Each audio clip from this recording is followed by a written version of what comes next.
Hello guys, welcome to CU Physics. In this question we have, using a horizontal force of 200 Newton, we intend to move a wooden cabinet. मतलब एक wooden box है, हमें 200 Newton का force लगाना है इस box पर, और इस फोर्स को यूज़ करके हम चाहते हैं कि ये बॉक्स जो है ग्राउंड के ऊपर कांस्टेंट वेलोसिटी से मूव करे। तो उसके लिए हमें बताना है कि फ्रिक्शन फोर्स कितना होगा।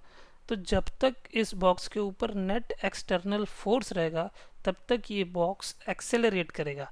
एक्सेलरेशन का मतलब वेलोसिटी बढ़ती रहेगी। तो हमें इसे मूव कराना है कांस्टेंट वेलोसिटी से। तो जब इसे कांस्टेंट वेलोसिटी से मूव कराना है तो आपको इसके ऊपर नेट फोर्स जो है वो ज़ीरो करना पड़ेगा। मतलब अगर फॉरवर्ड डायरेक्शन में 200 न्यूटन का फोर्स लग रहा है तो बैकवर्ड डायरेक्शन में भी उतना ही फोर्स लगाना पड़ेगा। तो फ्रिक्शन फोर्स की वैल्यू भी होनी चाहिए 200 newton in order to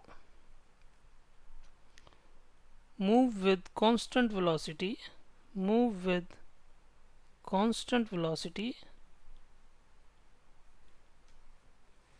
net force on the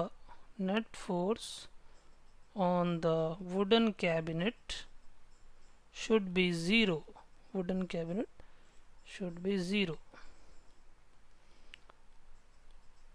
So मान लीजिए ये अप्लाइड फोर्स को मैं कैपिटल एफ से डिनोट कर रहा हूँ, तो एफ माइनस, और फ्रिक्शन फोर्स को मैं स्मॉल एफ से डिनोट कर रहा हूँ, तो F minus F is equals to zero, यानी कि 200 minus F is equals to zero. तो एफ आ गया मेरे पास कितना, 200 न्यूटन। सो फ्रिक्शनल फोर्स की वैल्यू आ गई 200 न्यूटन।